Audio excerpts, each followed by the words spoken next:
ฝนตกพี่น้องเลยพายุเขาพายุลากาซาแล้วก็พายุบัวลอยเขาตั้งแต่วันที่25วันที่30พี่น้อง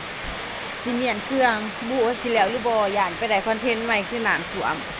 เพราะว่าฝนตก2 มื้อแล้ว2 มื้อแบบตกแบบเบิดมื้อเบิดคืนฟ้ามืดแบบนี้แหละพี่น้องฟ้ามืดแนวนี้เลยเบิดมื้อคืนนี่ก็เบิดคืนจังว่านอนบ่ได้นอนบ่หลับนอนย่านน้ำท่วมแบบปี2019ถ้ามิตรดีใจเลยได้ว่าปีนี้คือชีวิตสีบ้านจากฝนตกพายุเขาแบบคือสิบ่ได้ห้ามเครื่องห้ามของแต่ว่ารู้สึกว่าน้ำคือสิขึ้นหลายเดี๋ยวสิพยายามเอาเครื่องออกมันเมิดก่อนไปเฮือนนี่เนาะเพราะว่าเครื่องเขาก็ยังหลายเติบเลยพี่น้ององเป้าสบายดีแต่เช้า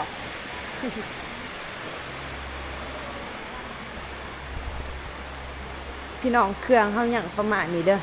นี่เด้อเครื่องเขาเดี๋ยวสิคนพวกส่งยังนี่ขึ้นรถก่อนแล้วก็เฮาสิเอาไปทยอยเอาไปมื้อนี้เก็บให้มันเมื่อ2 รอบให้มันแล้วเนาะแล้วก็สิจัดหารมันแล้วเดี๋ยวเป็นกำลังใจในเด้อพี่น้องเด้อตื่นแต่เช้าไปแบกของ ไปคนเครื่องนำกันพี่น้อง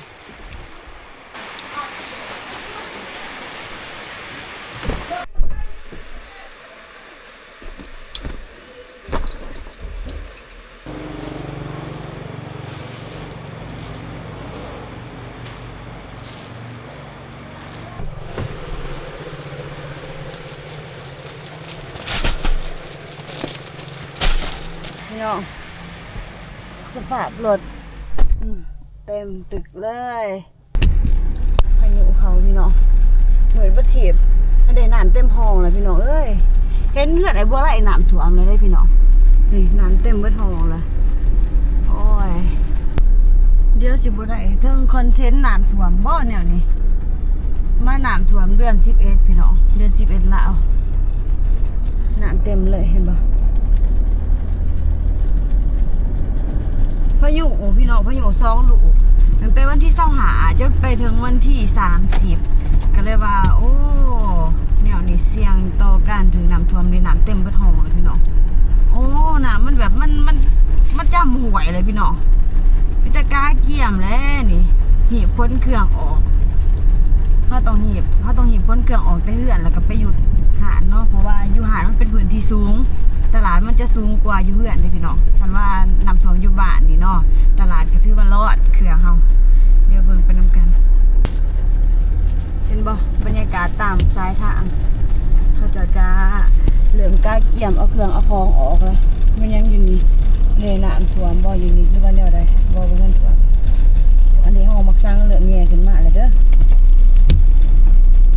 บรรยากาศเมืองคงเสดนพี่น้องท่ามกลางพายุบ่ลอยจักพายุอันนั้นยังเกาะโลยังเกาะบ่จืดละเด้จืดแต่พายุบ่ลอยเป็นตาแสบดีว่ามันแปลกๆแต่ว่านี่แหละบรรยากาศฝนตกอยู่ถ้ามีตอนเสาร์น้ำบ่ได้ขึ้นนะแล้วบัดนี้สวยมากเขามากินข้าวตอนเที่ยงพี่น้องน้ำขึ้นขัวได้ครึ่งขัวโอ้เลยว่าน้ำมาได้นี่น้ำทางอื่นแน่แล้วก็น้ำบ้านเฮาแน่เนาะเดี๋ยวติดตามไปนำกันบล็อกนี่เป็นบล็อกที่3พี่น้องเอ้ยเอาเครื่องเขาหารเสร็จแล้วเสร็จสินสมบูรณ์แล้วธรรมดาสิได้ขายของแห้งฝนตกกันน้ำท่วมอีกแห้งแล้วเลยเดี๋ยวเบิ่งนี้โอ้ยพี่น้องเอ้ยน้ำขึ้นมานี่อีหลีแหละน้ำขึ้นแล้วนี่เด้แถวนี้เขาจะเป็นบอลวัดระดับน้ำว่าน้ำขึ้นหรือน้ำน้อยน้ำลายเนาะโอ้ยฐานก็เป็นคุ้มหมดไงนี่น้ำอยู่ครัวพี่น้อง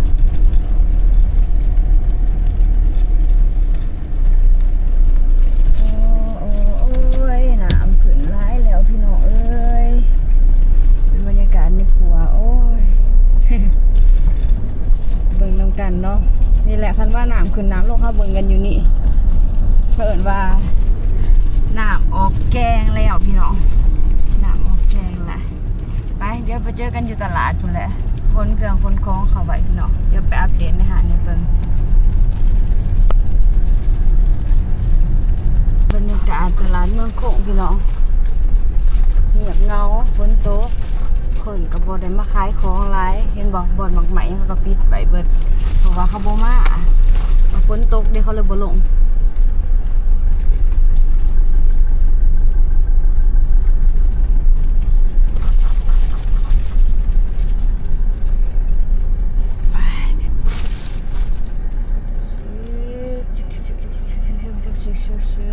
โอเคเอาไก่คนน้อยหนึ่งโอเคไปเดี๋ยวเขาไปหาน้ำกันพี่น้องกล้วยบ่สุกบัตรยูหันบ่สุกมาหอดตลาดเลยทุกคนเดี๋ยวให้เบิ่งบรรยากาศอยู่หาตอนนี้เป็นบรรยากาศหนาหาเนาะกำลังตกแต่งได้ประมาณนี้แล้วก็เอาเครื่องเขาเดี๋ยวสิยับขึ้นเลยหุ่นยับขึ้นเลยนูตาอับกับนูเอิญแม่นบ่สองหันขึ้นแถวสองเป็นยังไงน้ำท่วมทางมาบ่ได้ก็มาบ่ได้เกือบมาบ่ได้ค่าส่งเปียกเลยเนาะเดี๋ยวค้าเมื่อขนาดฝนยังตกนี่มันได้นอนตลาดน้ำกันเบิดนี้พากันนอนตลาดเนาะ นี่เครื่องนาอาหารพี่น้องก็สิประมาณนี้เขาก็ย้ายได้ซ้ำนี่แหละแล้วก็เดี๋ยวสิเอากระเป๋านี่ออกแล้วก็ไปหอยยีนอกแล้วก็หอยเสือใส่โซนนี้เนาะเครื่องนั้นอีกเลยอยู่นี่มีธงหนึ่งแล้วก็ยังอีกธงหนึ่งตัวนี้กับพระท่านได้ไข่เนาะแล้วก็สิมีอีกอยู่ในนี่จะเป็นโซนในหารเฮ็ดโซนเสือสุภาพใส่พี่น้องเสือสุภาพ2แถวเพียงโต2ห้องเลยนี่ยังบ่ทันเบิดยังอีกกระสอบสีขาวดังนั้นเสือสุภาพนี่สิมาขายออกเด้อจากราคาปกติ235,000สิไล่เพียงแต่โตละ150,000ของไทยบอกได้เลยว่าของไทยแมคฟินิตี้นี่มีสีหลายสีอยู่สีม่วงสีฟ้าสีเขียวสีทีบางามๆเลยเรือไพ่มีตีมคอนเซปต์สีบอกสีบัวนี่ก็มาเอาไปใส่ได้เด้อแล้วก็สิมีของซาร่าสิไล่ออกตัวละ100,000กีบพี่น้องเสือซาร่าตัวของซาร่านี่ตัวละ100,000เสือสุภาพผู้ชายสำหรับผ่านเขามีเสือกาหารนำเด้อจำหน่ายแถวโซนนี้ยังหกอยู่พี่น้องเอ้ยหาทางพระท่านได้เห็นว่าสิไปมาแนวใดนี่สำหรับเบื้องนี้จะเป็นสินตอนนี้จัดโปเนาะซองเก่าๆขายไปนำไก่สีเบิร์ดแหละตั้งแต่เปิดหานมาก็ได้ขาย3-4 ผืนทางออนไลน์พี่น้องทางออฟไลน์นี่พระท่านได้มีวีเวลพอพ้นโต๊ะเขาออกแต่บ้านบ่ได้นี่มันโต๊ะเคาน์เตอร์เฮาบอลเคาน์เตอร์ครับเงินจะเป็นแบกจังสิแล้วก็อยู่เบื้องนี้จะเป็นโซนเสือไหมพี่น้องเป็นเสือไหมเนาะเสือแบบว่าเขาใส่ไปงานดองงานแต่งขนาดตัวนี้ราคาปกติ399,000เขาไล่เหลือแต่299,000เบิดนี่โปรโมชั่นเปิดหานทุกโตจะได้ราคาถูกเบิดแล้วก็เสือแฟร์ไฟเสือลูกไม้เดี๋ยวเขาจะไปจัดโปรเนาะอยู่นี่แม่น199,000แต่ว่าเขาจะไปขายอยู่บนซองเหือตัวละ99,000เฮ็ดได้จังได๋เฮ็ดได้ขายไปเนาะพี่น้องเนาะแต่ตัวนี้เป็นเสือไฟถึงเสือไฟเขาขาย250,000เขาขายหน้าหาดสิขาย150,000เบิดนี่เสือไฟผู้ใดอยากได้มาเอาโลดสำหรับนี้มันสินค้านี้เอามาใหม่บ้านนี้พวกโทนสีกลมสีดำลายสินค้านี้เขาใส่ไปละไปการพี่น้องใส่ไปละไปการได้แล้วก็ยังสินสีขาวนี่ใส่ไปงานบวชมี2พื้นสินสีขาวนี่ได้2พื้นผู้ใดอยากได้มาเอาเด้อแล้วมีเสือใส่ไปการสำหรับสุภาพสตรีเนาะผู้หญิงส่วนไรใส่ไปการแนวนี้แหละเป็นเสือผ้าเขาเรียกว่าผ้าห้างกระหอกพี่น้องใส่สบายแล้วก็มีผ้าสีฟองนี่ผ้าสีฟองใส่สบายเนาะแต่งามๆเดี๋ยวจะฐานให้เป็นระเบียบกว่านี้อีกอันนี้มันกีเสือไม้กับเสือฝ้าย2กีแล้วก็จะเป็นโซนให้ยางอยู่นี่ยางครับปึ๊บโขงมานี่ปึ๊บโขงได้แล้วก็เลือกทรงอยู่นี่เลือกเสืออันนี้เป็นกองทรงยังสิจัดทรงอีกแล้วเครื่องนักเขียนมันสิเบิดละดูแล้วก็สิเก็บแล้วก็ใส่ถุงเก็บไว้เนาะสำหรับหน้าอาหารเท่ากับสิประมาณนี้แหละพี่น้องยังเหมียนบ่ทันแล้วบ่ทันเบิด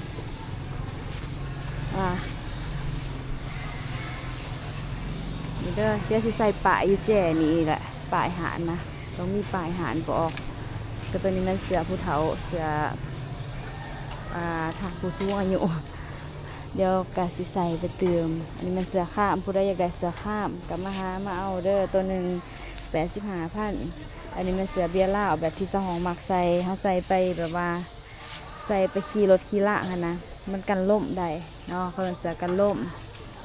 โอเคแม่ตะขวบพักเนาะกบแล้วตัวบักใหญ่สำฟ้ามือเดี๋ยวเป็นจากได้กับติดตามเบิ่งนำกันพี่น้องว่าอาหารมันสีเหลวไปได้หูแบบใดมื้อนี้จัดเครื่องน้ำพี่น้องฝากเครื่องไปน้ำได้3 ออเดอร์เริ่มรู้สึกว่า สิเป็นหูเป็นหางสิเขาที่เขาทางแล้วเดี๋ยวสิพาทั่วก่อนจะสำเร็จโอเคบ่เดี๋ยวมาเบิ่งนำกันอันนี้มันเคาน์เตอร์เนอนแล้วเขาจะเอากาโลโก้ดาวพระศุกร์มาใส่นี่ตึงนี่มันหางของสาวหองเด้อทุกคนเด้อแล้วก็เรียนประมาณนี้ก่อนจะสำเร็จเนาะเพราะว่าส่งยังเอาขึ้นนี่รู้สึกว่าส่งนะเอาใส่นี่เลือเฟื่อเลือเลี่ยนขึ้นเนาะหาเท่ากันสิประมาณนี้ก็ยังแคบคือเก่าแต่ว่ามันสิกว้างอยู่ในหาดเนาะข้างนอกนี่ยังแคบแนวเบิงแคบแต่ว่ามันก็สิโซ่เครื่องโซ่ของเลยทุกคนแล้วเบื้องนี้เขาจะคลายเป็นเสือใส่ไปหลาไปการเนาะแล้วก็กระเป๋าผู้หญิงกระเป๋าผู้ชายเสือยีนแจ็คเก็ตแล้วก็ตัวนี้มันสินตัวนี้ยังใส่หนอนยัง2 พื้นเด้อโปรโมชั่นส่วนนี้5,995เหลืออยู่4,995ผู้ใดสนใจเอาไปโหลดพื้นนี้เป็นสินทางเวียงจันทร์สินไม้เวียงจันทร์แล้วก็ตัวนี้พื้นนี้จะเป็นสินไม้เวียงจันทร์คือกันยัง2 พื้นสามารถสั่งได้เด้อลูกค้าฟังไทยสั่งได้เดี๋ยวสิจ่ายค่าฝากซวย50 บาทเหลือค่าฝากเพียงแต่100 บาทเด้อถามว่ารับสินพื้นนี้แล้วก็สินพื้นนี้แล้วก็บรรยากาศเบื้องข้างเฮาก็สิหอยส่งประเดี๋ยวเฮาสิหอยส่งขึ้นเด้อทุกคนเด้อต้องมีสงห้าวสงแคว้นสงอยู่นี่เนาะแล้วก็ใส่ไฟขึ้นมาอยู่นี่แจ้งขึ้นเพื่อความสวยงามแล้วก็มันจึงจะเมิดกันบ่ซั่นมันบ่เมิดกันเครื่องนี่นะแล้วก็หอยอยู่นี่แหละเลี่ยนไปประมาณนี้แล้วก็สิไขประตูบ้านนี้ขึ้นถ้าทบิ๊กมาเปิดฐานก่อนให้เบิ่งบรรยากาศสีร่มๆตัวนี้เฮาเฮ็ดใหม่ถ้ามีเฮ็ดหอดแต่ฐานนี้บ่เบิดได้ตื่นอีกฐานหนึ่งเป็น2 ฐานเสือสุภาพเนาะทั่วในหาน้ำกันบรรยากาศเวลายางเขามาเนาะปึ๊บจะประมาณนี้ถ้าก็มายางเลือกส้มเสือได้เลือกส้มเบิงเสือแล้วก็เล่านี้เขาจะเอาเล่าไม้ขึ้นมาแล้วก็หอยแคว้นส่งจะแคว้นเป็นส่งแบบนี้ส่งผู้หญิงยังนี่สิแคว้นส่งขึ้นเอากีสูงขึ้นประมาณนี้แล้วเขาหอยส่งให้มันสูงแบบนี้ให้เขาแนมเห็นส่งเด้เบิงน้ำกันว่าควรใส่กีที่มันสูงหรือว่าเขาจะใส่ส่งยูแจนี่แล้วก็เป็นสุดยังอยู่เบื้องนี้เป็นเสืออยู่นี้ก็ลองพิจารณาสวยซะห้องแน่เพราะว่าขึ้นบ่ออกขึ้นมานี่3 มื้อเลยตั้งแต่จัดฐานมาเนาะเจ็บหัวนอนมื้อใดก็เจ็บหัวเพราะว่าขึ้นหลายเฮาได้ใส่ไอเดียนะในการคิดว่าเฮาจะจัดสรรจังได1มาพื้นที่มันมีจำกัด2มาเครื่องมันหลายก็เลยว่ามันของค่อนข้างจะเป็นงานยากเนาะแล้วก็สำหรับส่วนนี้มันไซส์ L หารเขามีไซส์ L นำเด้อทุกคนเด้อเป็นไซส์ L ของผู้ชาย Arrow แล้วก็จะมีเป็นหัวขัดแบบนี้จะมีผ้าก้าวเอามาโบราณทุกคนสีแดงใส่แต่สีดำเนาะแล้วก็ผ้าสินก็มีแล้วก็จะมีเป็นเสื้อสุภาพเป็นโซนนี้และยางมานี่ยังโซนนี้ต้องเคลียร์สิ่งที่สำเร็จแล้วเบิดคือโซนนั้นยังโซนนี้คือทรงสุภาพประเด็นคือเฮาบ่ทันมีหมองหอยทรงสุภาพตาม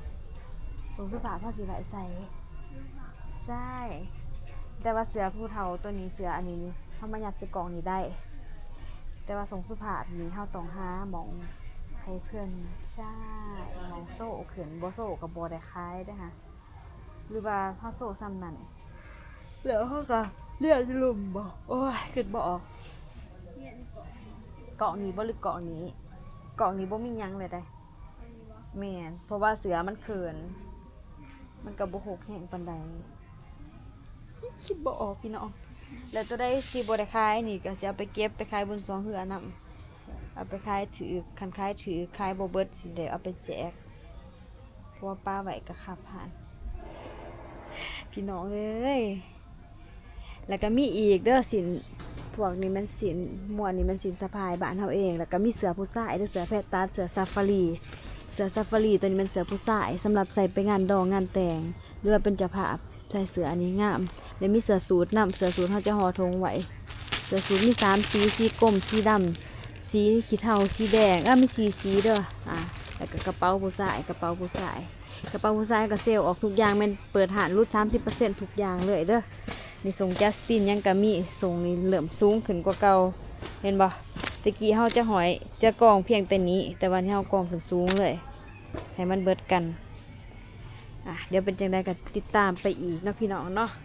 เดี๋ยวสำหรับมื้อนี้ก็คือสิขอจบไปซ้ำนี้ก่อนก็ได้เพราะว่าคลิปมันยาวแห้งแหละเดี๋ยวมาเจอมื้ออื่นค่ะหากสำเร็จแล้วสิมารีวิวแบบเต็มๆแต่ว่ามื้อนี้บางเทื่อสิตัดคลิปไปแล้วก็สิออกไปหากินปลาไปเบิ่งปลาไปบ่เลยได้ปลาเต็มเลยปลาขึ้นอิหยังก็ปลาถึงหมอกแล้ววะเราถ่ายรูปมาให้เบิ่งปลาหน้าน้ำแกงฝนตกน้ำท่วมน้ำออกแกงพี่น้องก็เลยว่าเขาจะเอาส่วนไปกินปลาแต่อีแม่ก็ซื้อแล้วพุ่นหนึง10,000 10โต7-8โต10,000ถือจักหน่อยบางเทื่ออีแม่ละสิปีกมาให้เสื้อออกมาติโอเคไปพี่น้องสำหรับคลิปนี้เจ้าของกับสตาฟขอตัวลาไปก่อนเด้อเจอกันใหม่มื้อหน้าบ๊ายบายบ้างผู้บ่าวไว้นี่